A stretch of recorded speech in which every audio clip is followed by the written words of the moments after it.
Gente, muito legal estar aqui. Eu estou representando a BRQ, é uma honra estar aqui no evento com vocês.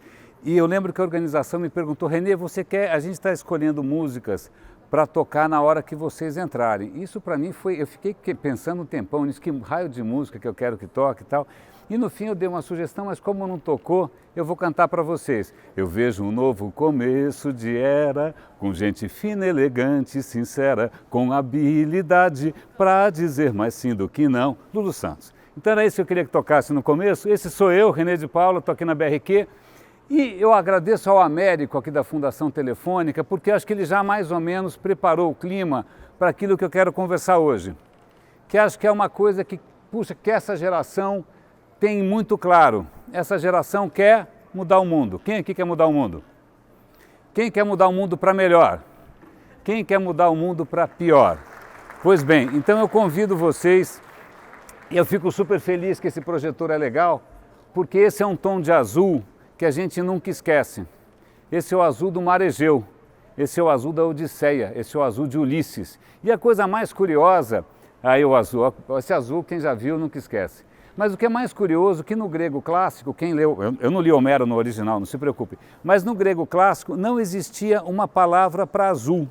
O que é estranhíssimo, porque os caras, convenhamos, tinham azul para tudo quanto é lado, azul do céu. E por que não tinha a palavra azul? Na verdade, em grego não tinha uma outra palavra, que é essa palavra que eu quero contar na segunda parte. Em grego não havia palavra para felicidade, e é nesse ponto que eu quero chegar. Mas vamos avançar um pouquinho. Eu estou nessa área de internet no tempo em que internet era uma coisa que a gente era super otimista. Eu estou nessa área desde 96. Na verdade, eu abracei essa área, eu abandonei a carreira que eu tinha por idealismo, eu queria mudar o mundo, eu queria fazer um mundo melhor, mais libertário, mais igual, mais democrático e tal. E na época a Bíblia pra gente era essa revista aqui. Quem lembra da Wired, lá na década de 90? Pô, quem lembra dessa placa, essa capa aqui, The Long Boom? A revista Wired imaginava que iam ser 20 anos de crescimento, felicidade. Um ano depois veio o grande boom que foi a bolha, e quem lembra disso jamais esquece. Pois bem, então eu sou dessa época aqui, mas eu estou tendo que lidar com isso daqui agora. 20 e tantos anos depois, o cenário para a gente mudou. Né? Aquele otimismo que a gente tinha com relação ao digital, o que eu tinha, eu me analiso muito, eu falei, onde foi que eu errei? Né? Como é que a coisa tomou esse rumo e eu não percebi? Porque é a mesma tecnologia lá de trás. O que aconteceu que de repente a gente tem... Isso é uma capa da Wired. Olha como é que está o Mark Zuckerberg na foto. Digamos que ele não está bem na foto. Isso daqui é uma declaração muito inspirada no criador da web, que é o Tim Berners-Lee. Cara, aconteceu alguma coisa. E não dá mais para, nessa altura do campeonato, a gente ser paz e amor, oba-oba, e achar que está tudo legal. Não está tudo legal. A questão é, a gente consegue ainda sonhar sobre o futuro? A gente consegue construir um futuro? É só uma questão de tecnologia? E é esse ponto que eu quero tocar com vocês, se tudo der certo hoje. Bom, vamos, já que a gente está querendo sair um pouquinho fora da caixa aqui, esquerda. Quem reconhece a esquerda? É uma pintora japonesa chamada Yayoi Kusama. Alguém já viu Yayoi Kusama? Pintora extraordinária japonesa, ela foi uma revolucionária nos anos 60, hoje ela está num asilo psiquiátrico, mas tudo bem. Os quadros são super legais, tá? Agora, quem reconhece aqui à direita? O que é isso? Arte moderna, expressionismo? Eu vou dar uma pista para vocês. Isso é um cemitério de bicicletas na China. Pois bem, procura para aí, cemetery, sei lá o quê, chama Graveyard Cemitério China, é essa foto que você vai achar. O que acontece? A gente acha super bacana essas inovações, mas está aí, tá vendo essas bicicletas que são tão baratas que não vale a pena consertar? Onde elas vão parar? Né? Qual é o impacto disso? A gente esquece, a gente está acostumado a pensar, e eu acho que isso foi um dos erros da gente, a pensar com o próprio umbigo. É legal para mim é barato, para mim é conveniente, para mim resolve o meu problema. Né? Agora acontece o seguinte, vamos imaginar o seguinte, eu quero melhorar o mundo, quem que eu vou tomar como referência? O meu umbigo, certo? Multiplica por 7 bilhões, a gente tem isso. Tá? Vocês podem googlar essa imagem nesse exato momento. Agora mais um teste aqui de arte moderna. Quem que é isso daqui? Aqui está escrito, está fácil, né? Jackson Pollock. Isso deve valer uma fortuna. Isso daqui eu peguei da internet. Jackson Pollock, também anos 60, 70, pintor absolutamente extraordinário, revolucionário. O que é isso daqui? Eu colocaria isso na parede. É bonito, dá para colocar na parede, certo? Esse é o que eles chamam do lixão no oceano. É uma região que, aliás, está crescendo exponencialmente. Aliás, quem gosta da palavra exponencial, né? É engraçado porque o meu cargo tem a palavra exponencial, vou ter que explicar isso. Na segunda parte eu explico por que meu cargo tem exponencial. Mas, de qualquer maneira, isso é isso daqui. A gente acabou... Tinha um filme maravilhoso na década de 70 que chama A Primeira Noite de um Homem. Não sei se vocês lembram desse filme. E aí o cara está acabando de se formar, né, um jovem, aí chega um cara mais velho e fala, meu amigo, eu vou te contar o segredo do futuro. Aí ele chega para um moleque e fala assim, plásticos. Acertou, isso daqui vai durar uns 500 anos mesmo, é o futuro mesmo. Né? Ele acertou, a gente conseguiu realmente fazer alguma coisa que tem um futuro longo, não acaba nunca mais. Para vocês terem uma ideia, então mais uma provocação para vocês, quem reconhece aqui à esquerda, essa é uma pintora americana extraordinária chamada Georgia O'Keeffe. É Georgia O'Keeffe, certo? Isso daqui, o que é? Parece um pouco, né? Se bem que tem umas flechas, isso é microfragmentos, microfilamentos de plástico numa ostra. Então veja bem aonde que o que a gente conseguiu fazer, né? Veja bem o que a gente conseguiu fazer em tão pouco tempo. Aliás, não sei se vocês viram recentemente, no fundo da Fossa das Marianas, a 11 quilômetros de profundidade, os cientistas acharam um saco plástico. Bacana. E aí o cara pegou um camarãozinho minúsculo que sobrevive a 11 quilômetros de profundidade, foram lá fazer uma autópsia lá no camarãozinho, o que tinha dentro? Micropartículas de plástico também. Então, opa, muita calma nessa hora, porque não dá mais para a gente fazer de conta que não está acontecendo nada. Não tem nenhum pedaço do planeta em que a gente não tenha posto o pezinho e deixado a nossa marca. E convenhamos que não é uma marca muito legal. Eu convido vocês a darem uma olhada nesse site. Ele é um site muito interessante que chama Overshoot Day. O que é o Overshoot Day? Overshoot Day é o seguinte. Vamos imaginar que a Terra seja você tem uma conta bancária, tá bom? Aí você vai consumindo, aí chega uma hora que você zerou a conta e você entra no vermelho, tá? Vamos imaginar que a Terra é a sua conta bancária. Você vai extraindo recursos, aí ela vai conseguindo repor, a Terra consegue repor, até a página 3. Chega uma hora que o planeta não aguenta mais e você entra no vermelho. Isso em inglês chama Overshoot Day. O ano passado, se eu não me engano, o ano passado o Overshoot Day foi em agosto.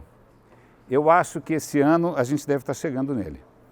Quer dizer, olha só, a gente está usando o planeta de uma tal maneira que no meio do ano a gente já drenou o que ele podia dar. Ele não vai conseguir repor. Isso aqui é interessantíssimo, é um site em que você entra, é uma enquete, ele começa a perguntar, você tem carro? Você anda de carro? Quanto? Quantos quilômetros? Você come carne? Ah, que legal. Quanto você come carne? Você viaja de avião? Quantos mil quilômetros por ano? E aí ele vai calculando, né? E aí no final, e aí eu fiquei um pouco chocado, né? Porque eu falei, eu pego leve, né? Eu moro perto do trabalho, eu não como carne vermelha. Eu falei, nossa, eu devo ser o Dalai Lama. Aí quando eu fui ver, se todo mundo fosse que nem o René, a gente ia precisar de 3,2 planetas Terra. Doeu. Eu confesso que doeu. Meu único consolo é que o americano médio precisa de 7 planetas Terra. Então, aliás, isso é uma questão interessante.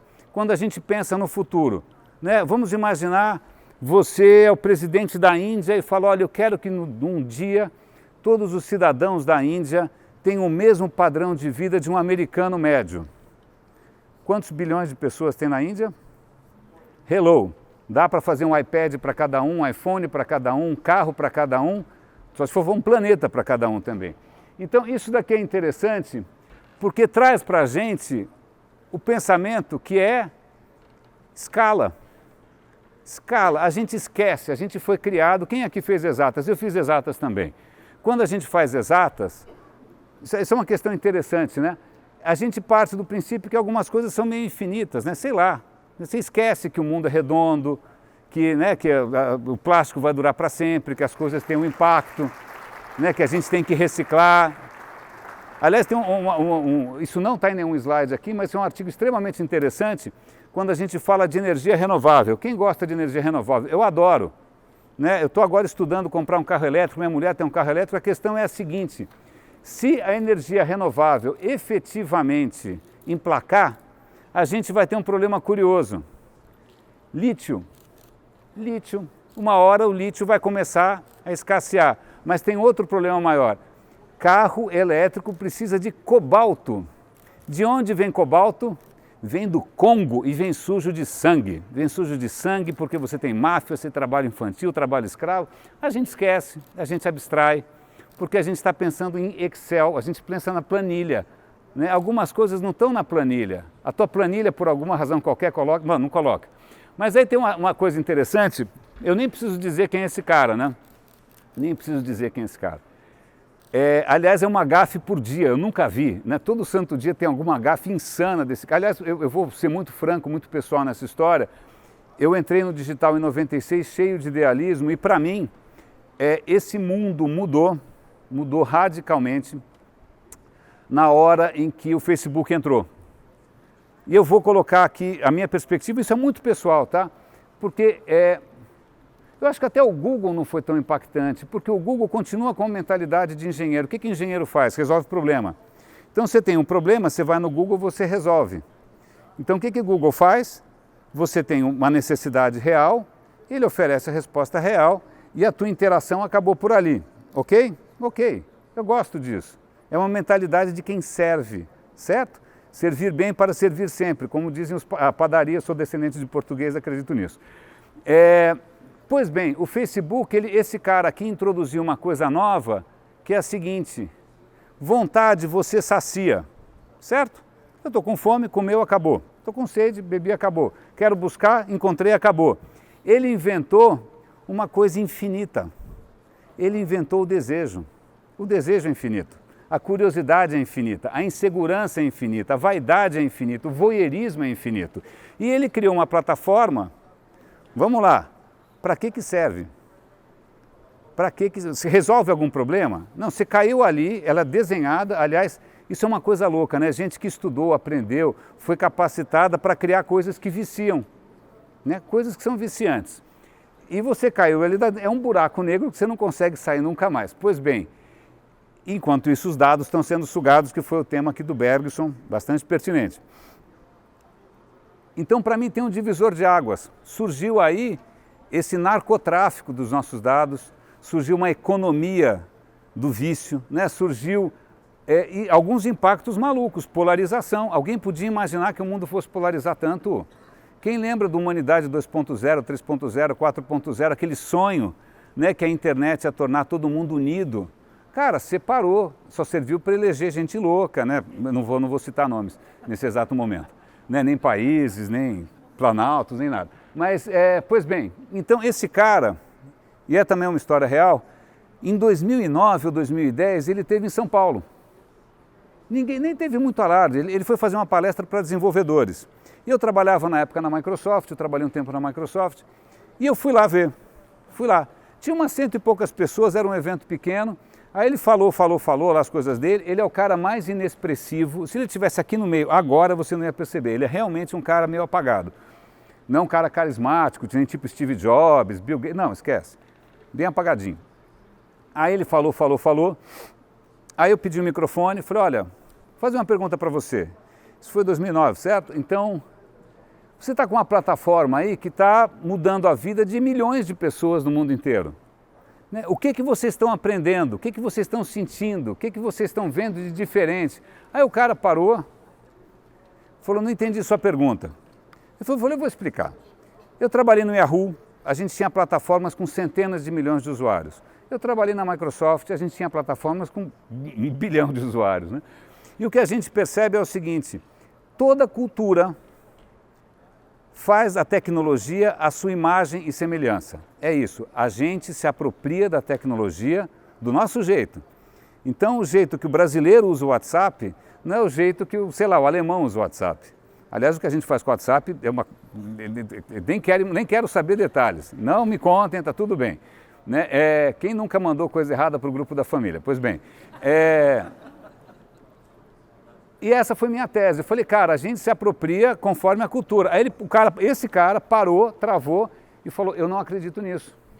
Eu não acredito nisso porque se o produto for bem desenhado, e essa é uma mentalidade absolutamente engenheirística, me perdoem, eu que eu sou engenheiro também, se ele for suficientemente bem desenhado, ele vai ser usado da mesma maneira por todo mundo, no mundo inteiro, porque no fundo todas as pessoas são iguais. O que veio depois? Primavera Árabe. Acho que ele não esperava a Primavera Árabe. Eu não sei se a opinião dele mudou, provavelmente não. Mas eu consegui perdoar o cara por 3 razões. Primeiro, ele era novinho, ok, viajou pouco. Segundo, nasceu na Califórnia, quem nasce na Califórnia acha que tudo é perfeito, que todo lugar é lindo, que tudo funciona, que todo mundo fala inglês, que você sacode a árvore, cai desenvolvedor, abre a torneira, sai dinheiro, né? Aquela coisa linda. Né? Então, e a terceira coisa, eu acho que essa mentalidade engenheirística, que é isso que eu quero tocar muito nesse ponto, que é o seguinte, eu fiz um tempo de engenharia. Se alguém me passasse uma prova de Transcal, McFlu, Cálculo 4, Cálculo 5, qualquer coisa dessas, e desse essa mesma prova para mim, em Singapura, em Dubai, Japão, a prova é a mesma e a resposta é a mesma. Quer dizer, todo mundo toma pau, não estou brincando. A resposta é a mesma.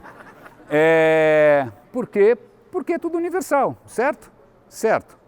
Agora, eu saí da engenharia e fui estudar o quê? Comunicação. Comunicação, o cara chega para você e fala, olha, o teu trabalho de final de ano aí vai ser um roteiro. Qual é o roteiro certo?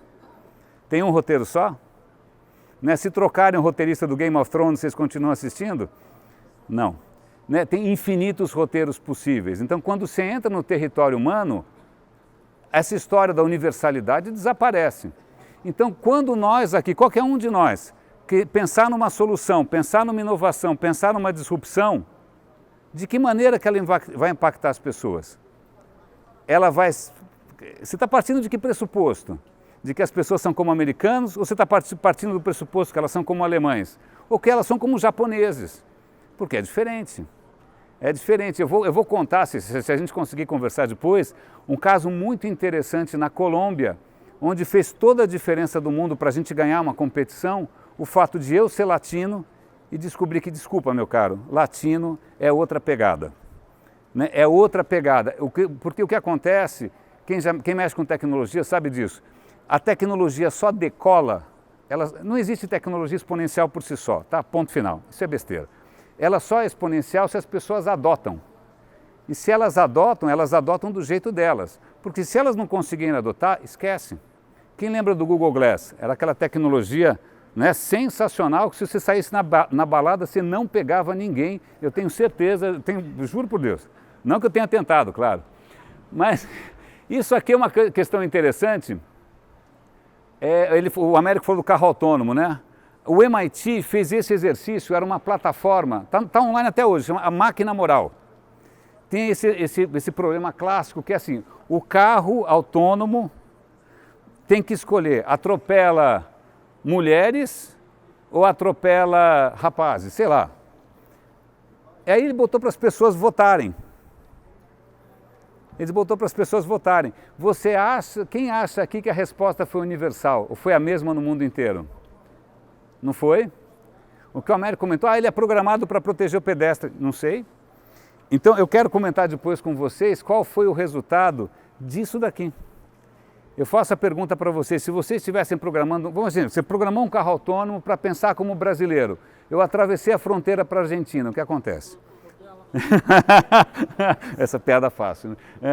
Eu adoro os caras. Mas então, meu tempo está mais ou menos esgotando, mas o que é mais interessante aqui, eu acho que essa minha preocupação nasceu uma vez que me chamaram para um evento de desenvolvedores, e eu não sou desenvolvedor. O que é particularmente difícil, porque quando você vai num evento de desenvolvedor e você não é desenvolvedor, os caras percebem a 1 quilômetro. Vai achar que é cascateiro, vai achar que é vendedor, né? Porque o cara tem que ser roots, tem que ser true. Cara, e aí logo de cara eu falo, gente, ó, desculpa, né, obrigado, mas o que eu fui falar para esses caras? Eu falei, olha, vocês têm um poder que eu não tenho. Se eu tiver uma ideia legal, eu vou pegar o Word e vou escrever alguma coisa. Vocês escrevem código, cara, vocês vão fazer uma coisa sensacional. Vocês vão mudar o mundo. Eu não consigo fazer isso. E por que você vai querer mudar o mundo? Aí o cara fala, eu quero mudar o mundo para tornar as pessoas, sei lá, para tornar o mundo melhor. E é essa pergunta que eu quero fazer para vocês. Defina bom. O que é bom? Baseado em quê? Porque, cara, esse é o framework de base para qualquer questionamento que vocês vão fazer. É otimizar só? Bom, o cara otimizou campo de concentração, o cara otimizou um monte de coisa de louco. Não é só otimizar. Defina bom. A gente tem hoje um poder extraordinário de impactar bilhões de pessoas. Eu tenho 20 segundos e... Cadê o negocinho? Então, isso daqui, se tudo der certo, se vocês quiserem, claro, isso continua, tomara que sim, mas de qualquer maneira, mesmo que a gente não continue, o meu contato, eu sou René de Paula, facinho de achar, eu espero que a gente continue essa conversa e, meus caros, eu acho que, eu ia cantar mais Lulu Santos, mas eu desafino demais. Era isso, muito obrigado. Valeu. Valeu. Temos o resultado da votação pelo aplicativo e a palestra vencedora foi Impacto, Cultura e o Pensamento Exponencial. Uhul! Muito legal, muito legal, muito obrigado. Muito obrigado. Poxa, super feliz. E cara, muito obrigado. Tem uma coisa que eu queria comentar com vocês. Essa é uma câmera, áudio, meu microfone. Agora abriu? Vocês viram a minha foto? Tinha umas fotinhos da gente ali, aí eu estava olhando a foto de mim mesmo e eu falei, que foto legal. O que esse pessoal talvez não imagine é o brilho nos olhos. Hoje é dia 22 e é meu aniversário de casamento e eu estava com os olhos brilhando porque eu estava olhando para a mulher que eu amo. Então,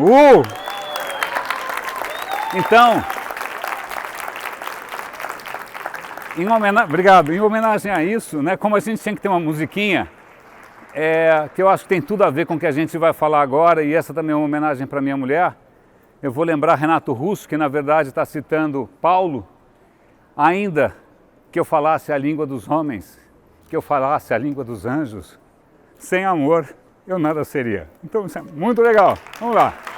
Uhul! É isso aí. Muito bem. Então a gente continua, isso é muito legal. Então a questão é, defina bom. Essas fotos todas, eu estou super feliz de estar vendo essas fotos. Isso aqui, aliás, é uma câmera 360. Eu estou sacudindo ela para lá e para cá, vai ficar horrível. Mas eu vou agora fazer uma foto de todo mundo aqui, tá bom? Vamos ver se eu consigo fazer uma foto legal. Cadê? Foto. 3, 2, 1. É nóis. Valeu. Então, essas fotos todas, eu estou super feliz de vê-las desse tamanho, porque eu tirei essas fotos que eu tirei de uma viagem com a minha mulher. Essas são fotos na Grécia. Esse lugar é muito significativo, que quem já foi para Atenas? Atenas, onde nasceu democracia, certo? Onde nasceu a ideia de que uma coisa é verdadeira por si só, independente de quem fala, né? E isso aqui, acabaram de reconstruir, é super bonito, chama a Estoa, é onde as pessoas andavam. Quem já ouviu falar nos filósofos estoicos? Estoicos porque eles andavam na estoa. Bom, cultura inútil, mas vamos lá, defina bom, né, gente? Vamos lá.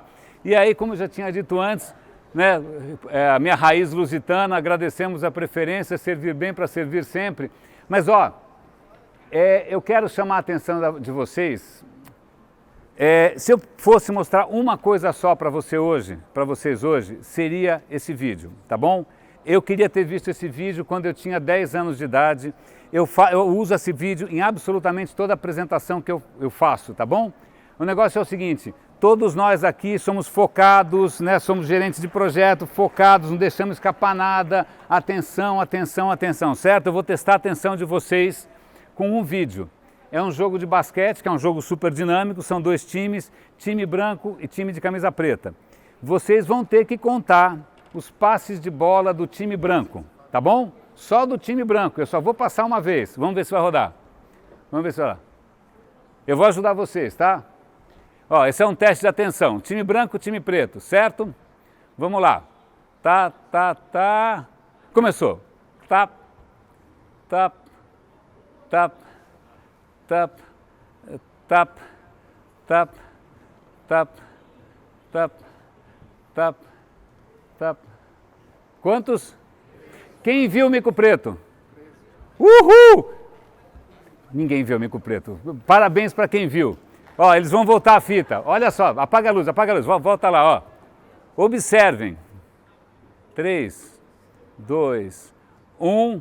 Ninguém viu, mas entrou o mico preto e ainda apaga de Michael Jackson. Ele faz moonwalking. Eu não vou fazer igual, não se preocupem. Tá? Eu acho isso genial. Isso, na verdade, era uma campanha para a gente não atropelar ciclistas. Mas por que eu quero mostrar isso? Porque quanto mais a gente está focado, mais a gente come bola. Simples assim. Eu fui Microsoft. Quem era o macaco preto? O iPhone. Eu fui Yahoo. Quem era o macaco preto? O Google. A gente come bola, é da natureza humana. As coisas mais importantes que a gente menos espera, os cisnes negros, os micos pretos, o que vocês quiserem, a gente come bola. Por quê? Porque a gente fica na caixinha. Não se esqueçam desse vídeo, ele vai acompanhar a gente o tempo todo. Bom, eu tinha comentado desse maluco aqui, né, que para mim é a divisão de águas entre o rumo que o digital podia tomar. Digital, todo mundo tem uma coisa meio utópica, né? Pô, o digital podia resolver os problemas do mundo. E um exemplo que a gente costuma usar é a Estônia. Quem já viu a Estônia? A Estônia é um país que se transformou com o digital, certo? Governo eletrônico, dinheiro eletrônico, voto eletrônico, diabo a quatro, tudo, né? Estônia é legal. Mas será que é o digital? O mesmo digital? Olha para que serve. China, controle social, bloqueou o Wikipedia, usando o reconhecimento facial para perseguir minorias, fazendo com que os conteúdos desapareçam. Espera aí, digital não era legal? O que aconteceu? Outro exemplo interessante, esse bonito rapaz, né? Esse rapaz bonito era um cyberguru, né? E aí esse cyberguru, ele tinha o sonho de transformar a Itália saindo fora da velha política. A política era ruim, a política é podre, vamos fazer uma coisa digital, uma geração nova, vamos ganhar um poder e tal. O que acontece? Usando as ferramentas digitais, esses caras dominaram as eleições na Itália, tomaram um susto, pô, que legal, e agora o que a gente vai fazer com o poder? Se associaram ao pior da política italiana, hoje eles estão por trás do Cinque Stelle, que é contra os imigrantes, que é nacionalista, contra o euro e tal, e olha quem apoia, aquele cara que apoia o Trump. Começou utópico, começou digital, acabou mal. Se a gente for olhar as notícias, dá uma olhada só, IBM contra a internet, multa do Google, ransomware, poluição, Nova York tentando banir câmeras, São Francisco banindo câmeras, Facebook, Rússia, blá blá. Essa notícia saiu hoje, quem viu isso? Os acionistas querem fazer uma reunião para questionar a Amazon pela venda de reconhecimento facial para a polícia, o diabo 4. Então o que eu estou dizendo é o seguinte, não passou do tempo em que a gente que mexe com tecnologia impingia à sociedade a visão da gente. As pessoas estão reagindo. Passou, o romance passou, a gente tem que parar, é o macaco preto. Se a gente continuar achando que, oba, utopia, oba, tecnologias exponenciais, oba, esquece. Não, o tempo está mudando e os acionistas estão cobrando as empresas, os acionistas estão querendo quebrar o Facebook no meio. Então, vamos lá, a gente tem que ouvir a voz das pessoas. Futurismo não é um termo novo. O futurismo, aliás, isso daqui eu tenho na minha mesa de cabeceira, é uma miniatura desse tamanho. O original é um troço desse tamanho. É uma escultura maravilhosa do Boccioni, chama O Homem Futurístico. Eu acho lindo, acho bonito pra caramba, por isso que eu tenho uma miniatura. Quem lembra do futurismo? O futurismo nasceu na Itália. Alguém já leu o Manifesto Futurista Italiano? Vamos lá, esse é o Manifesto Futurista Italiano, está escrito aqui: queremos glorificar o amor do perigo, a energia, a ousadia, a audácia, a revolta. Mas aí o que começa? Nós vamos destruir os museus, as bibliotecas, nós vamos lutar contra o moralismo, contra o feminismo. Pera! Esse futurismo era o elogio da máquina, da velocidade, da indústria, da tecnologia. Sabe no que ele deu? Isso. Trincheira, Primeira Guerra Mundial. O Boccioni, que fez aquele homem futurístico, foi para a Primeira Guerra Mundial, nunca mais voltou igual. Pergunta se ele fez alguma coisa depois. Então esse nosso entusiasmo cego não é a primeira vez que isso acontece. E trincheira tem uma questão interessante que eu acho que chama de responsabilidade, de impacto. Eu vou apresentar para vocês, talvez, um cara que tenha beneficiado mais a humanidade. Quem é o cara que mais beneficiou a humanidade? Talvez seja esse cara, Franz Haber. Se a gente pensar aqui no peso de todo mundo, eu acho que o peso, esse pedaço aqui, é esse cara aqui. Eu vou explicar o que acontece. Século passado, a produção agrícola não dava conta. Por quê? Porque a população estava crescendo exponencialmente. A agricultura dependia de cocô de passarinho, né? Não tinha adubo sintético. Esse cara conseguiu fazer adubo sintético a partir do nitrogênio do ar. O pessoal falava, pão feito do ar, é um milagre. Ele ganhou o prêmio Nobel da Química, tá bom? Esse cara é um prêmio Nobel. Hoje, 30% da tua massa corporal vem de adubos químicos que esse cara criou. Ele realmente salvou o mundo. Mas o que acontece? Ele era um patriota, alemão, patriota pra caramba, ele queria ajudar o país dele. O país dele estava onde? Na Primeira Guerra. Primeira Guerra, sabe o que Primeira Guerra parecia? Facebook, trincheira, cada um na sua trincheira assim, ninguém vai para frente nem para trás. Ele falou, pô, como é que eu tiro os caras da trincheira? O que esse cara aqui inventou? Cloro, gás, armas químicas. Ele foi o pioneiro do uso das armas químicas na Primeira Guerra Mundial. Ele virou lá toneladas de cloro em cima dos soldados, matou todo mundo instantaneamente. Então, esse mesmo cara salvou a humanidade, inventou as armas químicas, e sabe qual é a ironia? O laboratório dele, ele era judeu, olha que interessante, um judeu que adorava a Alemanha, o laboratório dele foi fechado pelos nazistas, e no laboratório dele eles encontraram uma substância interessantíssima, que eles usaram, mudaram um pouquinho, chamada Zircon B, que foi usado no Holocausto para matar 6 milhões de judeus. Ups! Aí você começa a pensar, opa, peraí, tecnologia, patriotismo, nacionalismo, a ausência de preocupação com o impacto, esse cara é um cara interessante. Esse cara talvez tenha sido o cara que mais mal fez para a humanidade. Alguém já ouviu falar nesse cara? Seguinte, motor batia pino, a gasolina era ruim, motor batia pino. O que esse cara inventou? Põe chumbo na gasolina. Hello, chumbo na gasolina, chuva ácida, poluição. Aí o que acontece? Geladeira não funcionava direito. O que ele inventou? Põe freon na geladeira, buraco na camada de ozônio. Então assim, você tem desde caras que sem querer fazem estrago, tem caras que querendo fazem estrago, e aí você fala, o que faltou na cabeça do cara? Faltou de repente uma preocupação, ou então, essa é uma palavra, o tema é Grécia hoje, tá? Eu não vou ficar pelado, não se preocupem, tá tudo bem. Mas essa é uma palavra que eu acho importantíssima, que chama hubris, é uma palavra que em inglês é bastante usada. Hubris é quando sobe a cabeça. Vocês lembram da história do Ícaro? O Ícaro faz as asas para fugir do labirinto, aí ele se empolga, hubris, sobe a cabeça, ele voa muito alto, o sol derrete, ele cai. Hubris é quando sobe a cabeça, é uma característica comum ao pessoal do Vale do Silício. É o caso do Zuckerberg, é o caso de tantos outros, é o caso do Elon Musk. É hubris isso, os caras perdem, eles descolam da realidade. Então, saindo um pouco, voltando para a Grécia, esse gorduchinho aqui, está aqui Grécia e tal, isso daqui é solo sagrado, tá? Para mim é solo sagrado. Aqui são fotos da Ágora grega, onde andava Sócrates, onde andava Platão, tá? Esse gordinho aqui é o Sócrates. Então, se você tivesse lá pelado na praça, não vou fazer filminho, se você tivesse pelado lá em Atenas e falou, eu quero mudar o mundo. Aí o Sócrates, sabe o que ele ia fazer? Ele fala, por quê? Porque eu quero tornar as pessoas mais felizes. Mais felizes como? Tornando elas mais ricas porque ele ia fazendo uma pergunta atrás da outra.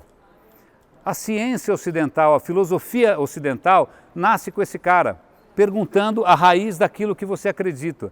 Porque a gente não questiona muito as próprias crenças, tá? Então eu acho que esse cara deixou um legado legal. A foto, eu não sei se vocês sabem o que ele está fazendo ali. Eu acho que ele encheu tanto o saco que eles condenaram o cara à morte e a beber cicuta. Então é justamente a hora que ele está bebendo cicuta, não foi um final muito bacana. Mas então Sócrates perguntaria, defina bom. Qual é o seu critério para bom? Aí você pode usar, sei lá, tem um critério, essa é uma palavra que eu acho bacana também é grego, chama telos. Telos significa, quem já viu telescópio, telefone, telesexo, tudo que é longe, várias coisas tele. Telos é aquilo que fica no final. Telos é o que a gente chamaria aqui de propósito. E eu vou contar uma história com telos. Um cara, uma UTI de hospital, o faxineiro está ali limpando o chão e tem um quarto que tem um rapaz que está completamente estraçalhado, passando mal, vai morrer. A família desesperada, ele limpou o quarto do cara, saiu, O pai está tão transtornado, fala, pô, você não limpou direito o quarto do meu filho, onde já se viu, você não tem respeito, onde já... Aí o que ele fez? Voltou, limpou de novo e falou, tá legal agora? Aí o supervisor perguntou, cara, eficiência, por que você está limpando 2 vezes? Ele falou, porque eu não estou aqui para limpar cesto de lixo, eu estou aqui para proporcionar uma experiência digna a quem está passando por um momento muito difícil. Isso é a noção do telos. Isso é a noção do telos. Uma vez eu estava, história pessoal, eu estava num projeto que era a primeira loja online da C&A no mundo. Imagina desenvolvedores true roots mexendo com moda, que é uma coisa assim soft, no melhor dos cenários, né? E estava dando problema. O que a gente fez com os caras? Levou na loja para eles entenderem efetivamente o que é estilo, o que é tendência, o que é moda, como é que são os problemas de estoque. A hora que eles entenderam o telos, ele não estava fazendo uma base de dados, ele não estava fazendo um robô, ele estava ajudando as pessoas a navegarem por esse mar complicado que é a moda. Telos, isso é importante, mas eu acho que não basta. Telos não basta, eu vou dizer por quê. Curiosamente, isso daqui não é a Grécia, isso daqui é o Grand Canyon, tá? Então eu vou pegar uma história americana, chegar mais próximo. Os índios americanos viviam em pé de guerra. Tudo, pele vermelha, contra todo mundo se matando o tempo inteiro. Aí surgiu um personagem real, que é o Deganawida, que falou, vamos pôr ordem nessa zona, não tem por que a gente ficar se matando, vamos fazer aqui uma congregação das tribos e vamos viver em paz. Ele é chamado de peacemaker, tá bom? E tem uma história do Deganawida que eu acho que é super interessante pra gente, que é a seguinte, ele é um cara super elevado, um cara super bacana, ele está andando na floresta, ele vê uma cabana que ele nunca viu, cabana isolada. Aí ele falou, de quem é essa cabana? Aí ele sobe em cima da cabana para ver pela chaminé. Quando ele olha na chaminé, ele vê um caldeirão com um pedaço de gente. Era um canibal cozinhando. Naquele momento, o canibal também olha para o caldeirão, o canibal vê o reflexo do Deganawida, o Deganawida vê a cara feia do canibal. E os dois se assustam. E acabou a história. Aí foi, pô, história de índio é horrível, cara, tem o pior final do mundo, os caras não têm a menor noção. Mas tem uma coisa profunda aqui. Por que os dois se assustam? Porque o Deganawida, ele falou, cara, eu posso, se eu vacilar, eu retrocedo assim. Eu vou cair tão baixo quanto esse cara. E o cara que estava lá embaixo, na lama, na escala mais baixa do desenvolvimento humano, ele falou, nossa, eu poderia ser que nem aquele cara. Então fica a pergunta para a gente tem visto o digital levar a gente para os dois lados, para as coisas sórdidas e para as coisas sublimes. Como é que a gente cria as condições para que a gente faça coisas legais? Como é que a gente traz à tona o melhor das pessoas? Um bom exemplo é a pirâmide de Maslow. Quem já viu isso? Sabe por que todo mundo viu isso? Porque triângulo é fácil de fazer no PPT, só por causa disso, porque isso não vale nada, nada. Na verdade, se vocês pesquisarem, o Maslow fez isso de orelhada. Não é que ele foi para tribos perdidas, foi lá para a Polinésia, não. Tanto é que se você prestar um pouco de atenção aqui, é uma mentalidade um pouco americana demais, tá bom? Então eu vou dar um exemplo interessante. Eu estava conversando com um colega agora. Esse livro é muito legal. É um antropólogo, ele queria comparar culturas do mundo inteiro. Gerd Hofstede. Ele queria, eu queria ter parâmetros de comparação das culturas, 4, 5, sei lá, como se fossem vetores. Aí ele veio com essa ideia e falou, bom, agora só falta eu rodar pelo mundo, certo? Como? O cara não tinha grana. A IBM chegou para o cara e falou, olha, eu tenho escritório no mundo inteiro, a cultura da IBM apanha com as culturas locais, vai lá, faz um trabalho de campo. E ele fez esse livro, que chama Culturas e Organizações, em que ele cria 4 critérios, 5 na verdade, para comparar os países. Um dos critérios é relação com o poder. Eu não me lembro se o caso pior era México ou se era Porto Rico, mas era um país latino-americano, alta verticalidade. Quais eram os países mais horizontais? Países nórdicos, Holanda. Quem já conhece, quem já trabalhou com os caras sabe como é que é. Aí tinha relação com incerteza, relação com sexo frágil, várias coisas. E aí eram 4 critérios. Quando ele conheceu os asiáticos, ele descobriu que tinha mais um critério, que era a relação com o tempo. Então esse é um livro super legal para quem gosta, e eu usei esse livro num projeto que eu fiz em Medellín, que era um projeto que eu resolvi fazer uma subversão. Eu trabalhava com os consultores em tecnologias exponenciais, blá, blá, blá, que eu acho que é blá, blá, blá, eu sou certificado, eu fui para a Singularity, mas eu digo que é blá, blá, blá, de peito, de boca aberta, como é que chama? Boca cheia. E o que acontece? Todo mundo querendo falar de Watson, drones, impressoras 3D, era um projeto de saúde pública. Eu falei, espera lá, muita calma nessa hora. O segredo do meu projeto aqui não vai ser tecnologia, vai ser pessoas, vai ser mudança de comportamento. Eu não quero curar as pessoas, eu quero que elas não fiquem doentes. Eu quero que elas se comportem melhor, que elas tenham um estilo de vida melhor. Como é que eu faço isso? E aí, na hora de fazer o pitch, de apresentar, eu falei, olha gente, baseado naquele livro do Goethe, se eu pegar os Estados Unidos, esses são os valores dos caras. Individualismo está quanto ali? 91. Colômbia, 13. 13. 13. Se eu fosse um gringo do Vale do Silício e fosse tentar aplicar a minha visão na Colômbia, o que ia acontecer? Nada. Porque o colombiano, como brasileiro, preza a família, preza o pertencimento, preza os amigos. Não é eu, iPhone, iPod, iPad, não é ai, é ui, sei lá. Né? Então, sei lá, mimimi, whatever. Mas então, o que acontece? O que foi chave nesse projeto, a gente venceu esse hackathon, foi o quê? A compreensão da realidade local. A gente estava conversando agora no intervalo, a gente fala de globalismo, mas o que a gente está vendo é o seguinte, o alemão quer, a gente fala mudar a cultura. O que a gente está vendo é o contrário, as pessoas não querem mudar. O alemão quer ser alemão, o italiano quer ser italiano, o japonês quer ser japonês, o gaúcho quer ser gaúcho, o paulista quer ser paulista. E aí, como é que você leva isso em consideração quando você cria uma plataforma, certo? E aí tem um exemplo que eu acho muito legal, essa é uma outra palavra bacana que vem da Grécia, essa foto é minha também, filotimo. Filotimo é uma coisa muito característica do temperamento grego, que é fazer a coisa certa, fazer a coisa que tem que ser feita. Alguém precisa de ajuda? Cara, você nem tem como, mas você vai lá e ajuda. O cara está sem comida, você vai lá e ajuda. Essa questão de fazer a coisa que tem que ser feita, a coisa correta, inspira, na verdade. Eu vou. Será que eu falo isso ou não falo? Eu vou falar. Eu acho essa história interessante. Quando eu estava na Singularity, o inventor dessa história de exponencial, Singularity, é um cara chamado Ray Kurzweil. Ele falou com a gente lá, ele falou, olha, a tecnologia vai avançar tanto que a gente pode se tornar imortal. Imortal, mas não precisa mais morrer. Né? Faz upload para a nuvem e tal. Aí eu peguei o microfone, eu não posso ver o microfone, e aí eu falei, tio, legal, parabéns, mas não precisa me backupear, eu sou chato, não precisa me prolongar além do necessário, e eu acho morrer legal. Né? O fato de eu ser mortal me faz ler Ulisses e entender Ulisses. A hora que eu for imortal, por que eu vou amar? Por que eu vou querer deixar um legado? Por que eu vou querer me preocupar com a minha reputação depois? Porque, como é que os imortais vão olhar a gente? E tem uma história interessante de Ulisses, vale para todo mundo aqui.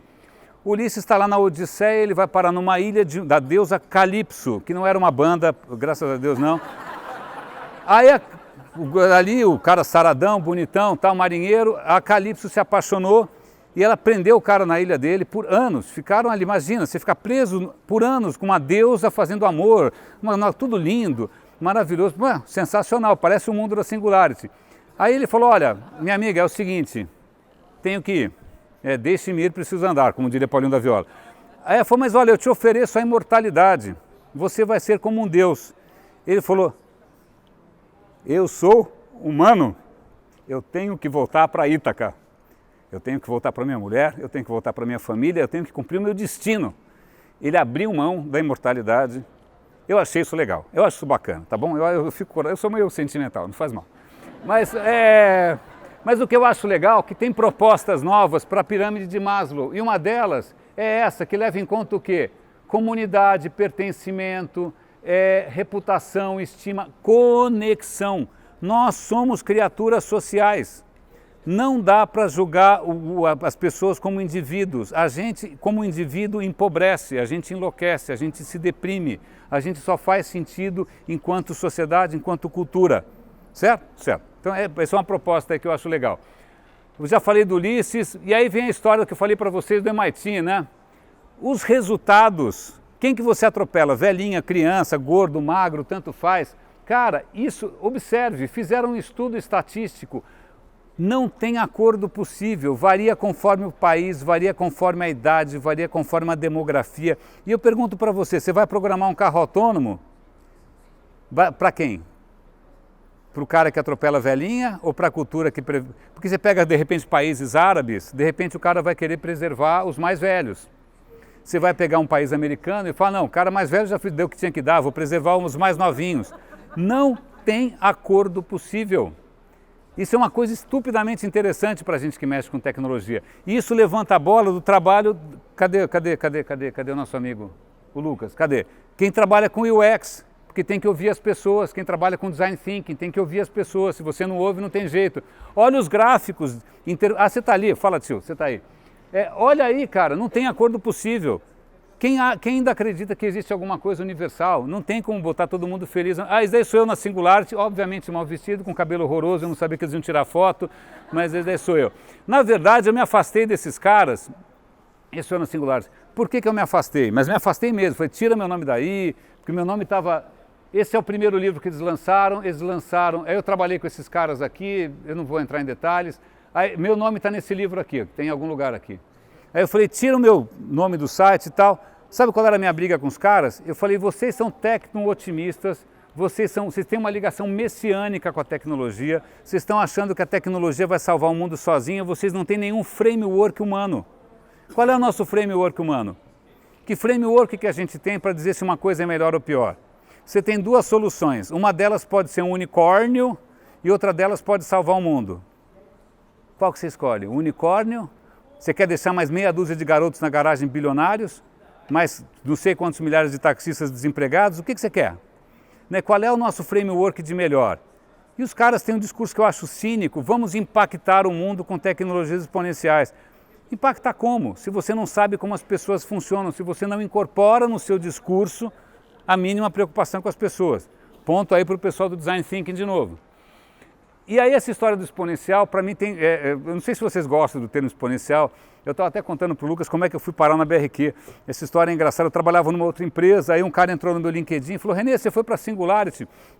Eu também fui, queria conversar com você. Aí ele marcou num shopping legal, que era bonito, eu trabalhava num lugar horroroso.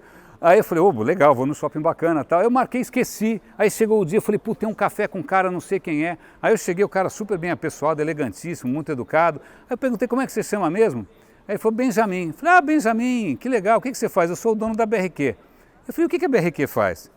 26 anos no mercado, 2.000 funcionários. Eu falei, que gafe, né? Eu falei, cara, pronto, já comecei errando, né?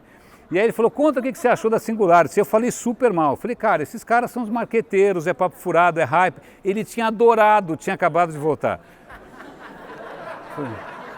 E eu tô lá, tá bom? O que é mais engraçado é que eu tô lá. Mas sabe o que é engraçado a história do exponencial? O exponencial para mim é o seguinte, lembra do mico preto? Mico preto é o seguinte, a gente só percebe, abaixo de um certo limite a gente não enxerga nada, tá? Então tem um limite aqui que eu vou chamar de 50% que você não enxerga. Aí um belo dia, você fala, um concorrente, um mico preto. Que coisa, eu vou observar, não vou fazer nada, vou observar o mico preto. Aí o que você olha? O mico preto fazendo moonwalking, crescendo exponencialmente. Aí você fala, nossa, ele cresceu exponencialmente, né? É tudo que todo mundo vai falar, ele está crescendo. Não, não foi isso. Ele ficou anos fazendo a lição de casa e a gente que não viu, a gente que comeu bola. Eu fui à rua, a gente não viu o que o Google estava fazendo. Quando a gente percebeu, era tarde demais. Aí o que acontece? Aí você chega naquele momento ali e você acha que você vai conseguir recuperar. Ontem eu vi uma história interessante. Qual é a melhor hora para você plantar uma árvore? 20 anos atrás. Né? Então essa é a questão. Ou agora. Então, o exponencial para mim tem essa questão, eu ainda prefiro a visão esse é um livro bacana, que ele tenta chamar a atenção o seguinte, cara, as maiores disrupções, as startups mais promissoras, elas são isso porque elas entenderam a cadeia de valor do consumidor. A gente está trazendo esse cara para o CIAB, quem for no CIAB ele vai estar lá, o Thales, ele é um brasileiro que dá aula em Harvard, tá? Muito legal. A questão é, tem que entender o consumidor, como é que você torna a vida do cara mais fácil, sabe por quê? Se você não tornar a vida do cara mais fácil, ele se vira sozinho, o mundo mudou. Ninguém precisa mais dos deuses de TI, que somos nós aqui, o cara se vira. Shadow IT, ninguém está nem aí. Aliás, uma história pessoal, um colega meu me apresentou, trabalha na indústria de bebida, ele me apresentou para uma colega, uma recruiter dele lá, e acho que ela foi me sabatinar, falou, Renê, um ponto muito importante do nosso negócio é o bar, né? O bar, e a gente queria pensar em que plataforma que a gente cria para facilitar a vida do bar. Eu falei, você não está entendendo, ele já está se virando sem você. vai lá, pede carona no máximo, pede permissão para entrar, porque na boa, tarde demais. Ele já se virou com WhatsApp, seja com o que for. Então a gente tem que descer do salto alto e perceber que as pessoas estão se virando sozinhas sem nós. Ah, isso daqui não vem ao caso. Isso daqui eu acho super transformador. Eu estou ouvindo esse livro no carro agora, eu gosto de audiolivros. A velocidade da mudança. O resumo é simples. Se você trabalha numa empresa que as pessoas confiam, uma alta confiança, a velocidade é altíssima e o custo é baixo. Se as pessoas não confiam umas nas outras, as coisas não andam e o custo é altíssimo. Olha a questão de cultura corporativa, olha a questão de cultura nacional. Às vezes a gente fica falando, vamos replicar o Vale do Silício no Brasil. Brasil é Brasil, cara, não é a mesma coisa, não é a mesma cultura, é diferente. Né? A gente não confia em ninguém. Essa é uma referência de leitura que eu acho legal. Só para vocês não acharem que eu estou aqui, sou romântico, sou sentimental, quem é esse cara aqui que parece o Gandhi? Quem está falando de confiança, privacidade, responsabilidade, é o presidente da Microsoft, Satya Nadella, que ele não é um garoto do Vale do Silício, é um cara que veio da Índia, ralou. A Índia parece com a gente, a Índia preza relações, a Índia preza a tradição, muito parecido com a gente, né? E o que esse cara fala? Não sou eu falando, é ele falando, ó, aqui ó, haja de uma maneira tal que as suas ações sejam compatíveis com a permanência da vida humana genuína. É a Microsoft falando isso, cara. Não é uma ONG, é a Microsoft. E olha aqui, não é mais hora de pensarmos no que computadores podem fazer. Agora é hora de pensarmos no que eles devem fazer. Telos, Filotimo, tá bom? Eu acho isso muito legal. O Google também está fazendo um movimento aí, mas eu achei que esse movimento é meio, deixa para lá, é meio fake. Eu vou pular a parte do exponencial, não vem ao caso. Isso daqui eu achei interessante, é um livro que eu li recentemente. São 25 cabeças aí falando sobre inteligência artificial. E o cara fala assim, por que a gente se esforça tanto para se tornar obsoleto? Né? Porra, que coisa de louco. Né? Vamos automatizar quantas mil pessoas? Você enfia onde? Quando eu estava nesses projetos na Colômbia, um cara propôs a solução para o trânsito em Medellín são carros elétricos autônomos, todos. Eu falei, Dubai, não é Dubai, é Medellín. Aí eu perguntei, o que você faz com os taxistas, né? Eles podem virar mecânico. Bom, cena. Ó, esse é um livro, que, vocês lembram daquele desenho que é Pink e o Cérebro? Pink e o Cérebro, o título é Pink e o Cérebro, as leis universais da vida, crescimento e morte em organismos, cidades e companhias. Mas esse cara tem uma sacada legal, que ele fala o seguinte, vou deixar essa foto aí. Organismos crescem, vão ganhando eficiência, vão ganhando escala, eles começam a envelhecer e morrem. Empresas crescem, vão ganhando eficiência, chega uma hora que elas também morrem. Mas tem uma coisa que não morre. O que não morre? Cidades. Quem reconhece? Hiroshima, Bomba H, Berlim, Segunda Guerra, terremoto de São Francisco. Todas essas cidades hoje são maravilhosas. Por que elas não morreram? O que a cidade tem de diferente? E aí vem um raciocínio que é muito interessante, que é o raciocínio da eficiência. As empresas, na neura de se tornar eficientes, elas se engessam. No que elas se engessam, elas não conseguem mais acompanhar as mudanças do mundo. E aí elas perdem o pé. E aí eu não vou falar sobre de onde vêm os bebês, não vai ter ilustrações, não vai ter nada, isso eu sei que é uma cegonha, né? Mas o lance da cegonha é o seguinte, esse é um pássaro que consegue voar por milhares de quilômetros. É uma maravilha de eficiência, ele é tão eficiente que ele só coloca um ovo de cada vez, porque o ovo é perfeito. E ele cuida daquele ovo, tá? Porque ele tem que ser perfeito, senão dançou. Quando muda o tempo, o que ele tem que fazer? Ela tem que ir embora, porque ela é tão eficiente que ela não acompanha a mudança climática, tá? Essa é a eficiência que na verdade é um pouco frágil, né? Pombo é o contrário, pombo põe ovo que nem um louco, nasce pombo de tudo quanto é jeito e pombo está em tudo quanto é lugar, certo? Isso não é frágil, isso é o antifrágil, isso me faz, esse aqui não vem ao caso, isso me faz lembrar um livro extremamente interessante que é o Antifrágil do Taleb, tá? Uma puta leitura legal, o tempo da gente está avançando, depois eu falo mais dos livros, isso eu não vou citar, sim que eu não vou falar, isso aqui é interessante, tem a ver com cultura corporativa, a maneira como as pessoas se conectam. Tá bom? Se você tem uma empresa em que cada um só se conecta com cada um só fala com cada um, a coisa não floresce. Agora, se todo mundo fala com todo mundo, é um Orkut, também é uma zona. Mas tem uma escala ideal onde as pessoas têm autonomia, têm multidisciplinaridade, elas transitam, elas conversam, que é como cidades. Empresas que são como cidades, que você consegue mudar, vem gente de fora, que elas são abertas, que elas respiram, elas inovam. É o oposto da eficiência, é o oposto, é o quê? É uma questão que eu vou trazer mais à tona, que é a seguinte, vou pular isso daqui. Eu falei logo no começo que tinha uma palavra que não existe em grego, que é felicidade. Não existe a palavra felicidade, existe a palavra eudaimonia. Eudaimonia é, vamos supor, eu estou ficando velhinho, eu olho para a minha vida e falo, porra, que legal, eu sinto eudaimonia. Como é que você traduz eudaimonia? 6 coisas. Eu tenho autonomia, eu consigo me desenvolver pessoalmente, eu consigo me aceitar, eu consigo ter um propósito na vida, eu tenho domínio do meu ambiente e eu tenho relações positivas. Onde foi que a gente perdeu isso na história da humanidade, cara? Isso é sensacional. Isso é mais legal do que Maslow, isso é mais legal do que qualquer outra coisa, do que Adam Smith, dane-se Adam Smith, isso é mais legal. Por exemplo, vocês querem ver? Digitalizaram a justiça. Meu pai é um advogado ativo com 88 anos, digitalizaram. Ele não consegue mais operar porque a usabilidade é ruim. Acabou. Né? Você introduziu tecnologia, o cara perdeu o domínio. Né? Ou então as pessoas perdem o propósito num trabalho estúpido. Uma outra maneira, acabou meu tempo, uma outra maneira de você traduzir, e eu acho isso super importante, eudaimonia, é essa palavra, florescer.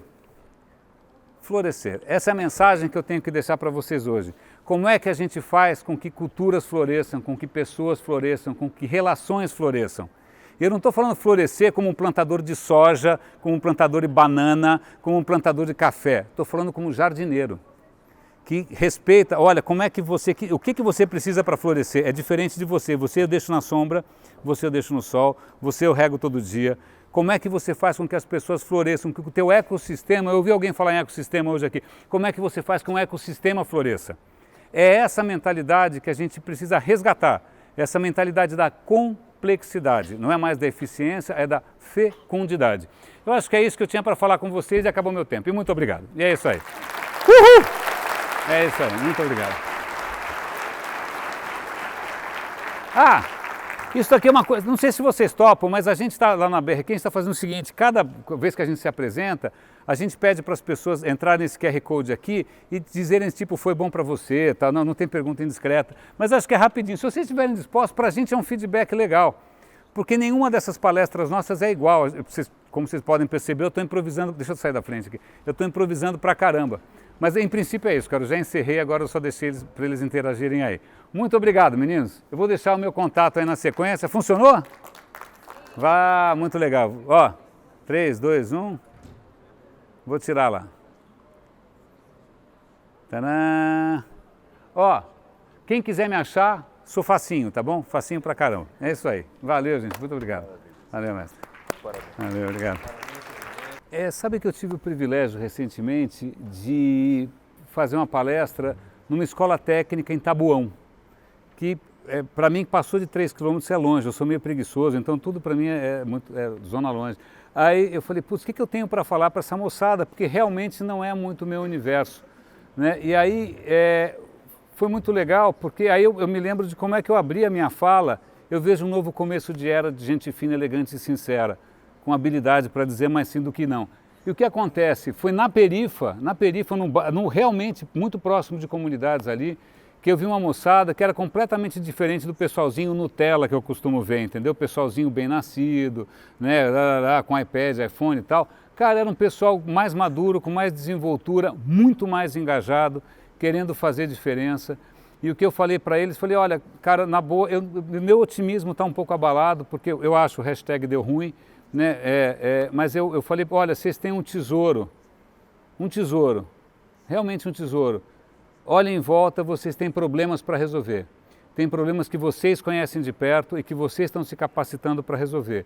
Então, para mim, o meu otimismo vem de uma geração que está se capacitando não para fazer um copycat de uma coisa americana, não para fazer um raio do unicórnio, não para fazer um Tinder novo, ou seja lá o que for, cara, mas para fazer impacto que faça sentido para aquela comunidade.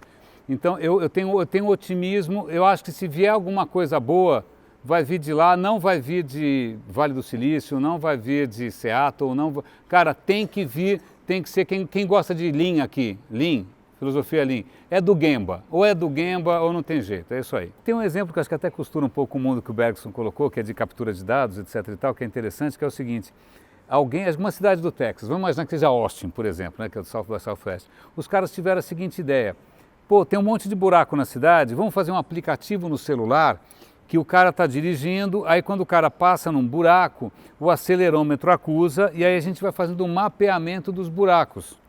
Gênio, né? Tipo crowdsourcing do buraco, né? Legal. Só o que acontece, depois de um tempo eles perceberam que quem tinha smartphone, né, com plano de dados legal e que estava disposto a instalar app, morava em bairro que não tinha buraco. Entendeu? Quem morava nos bairros esburacados não tinha smartphone bacana, não tinha plano de dados porra nenhuma. Então o que eles fizeram? A mesmíssima tecnologia, como não estava tendo impacto nenhum, eles colocaram em carro de polícia e ônibus, porque esses caras são forçados a circular na cidade inteira. Aí você passa a ter um mapeamento muito mais representativo do que pegar só a Ilha da Fantasia. A Ilha da Fantasia. Posso fazer uma colocação, falando em freio, falando também do patinete dele, da bicicleta que eu usei lá. Outro dia eu estava no escritório, aí a prefeitura de São Paulo está começando a tentar controlar os patinetes. E aí um colega que é desenvolvedor falou: não, é um absurdo, a prefeitura é contra a inovação, a legislação sufoca. Aí eu falei: calma, você deve estar pensando com o próprio umbigo. Para você é legal, mas a questão é a seguinte: de quem é a calçada? A calçada é pública.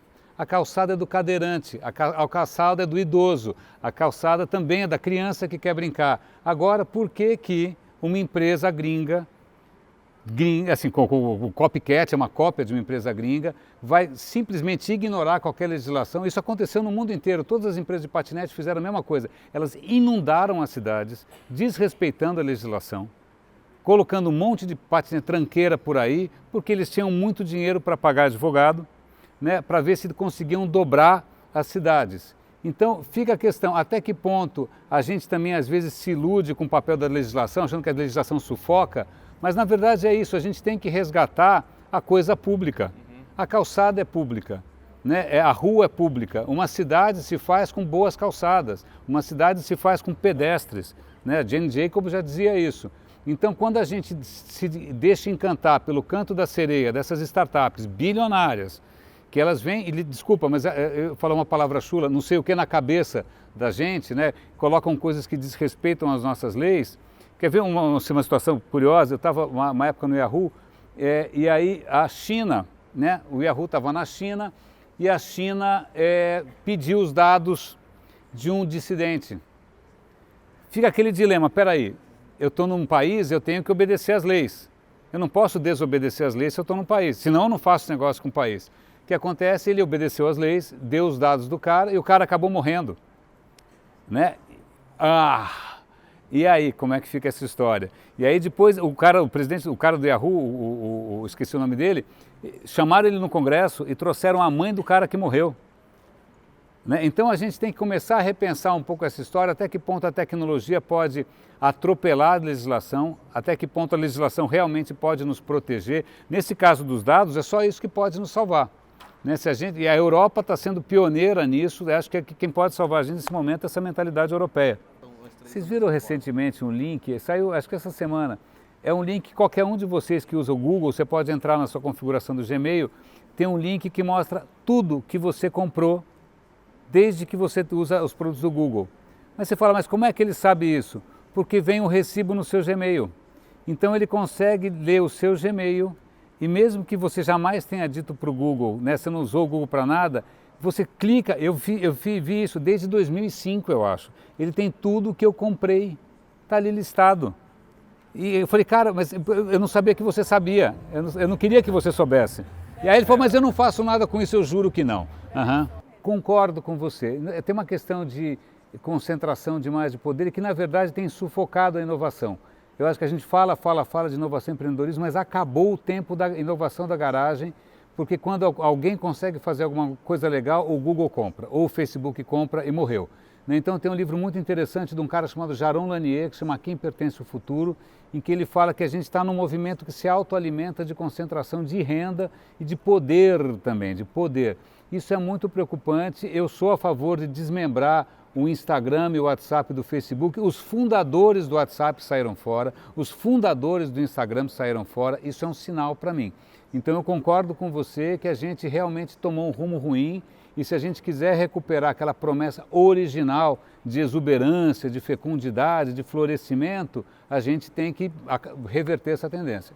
Eu acho que está na hora da gente rever carreira, rever Beats and Bytes e lembrar de novo da música do Renato Russo.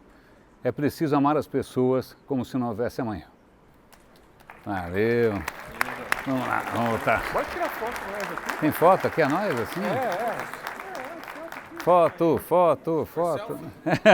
Pode ser também, pelo menos a nossa aqui. Meu celular tá lá. Pode tirar aqui, ó. Cadê a nossa fotógrafa oficial? Ah, a mocinha tá. A gente faz assim, ó. Vira Todo mundo? e tira.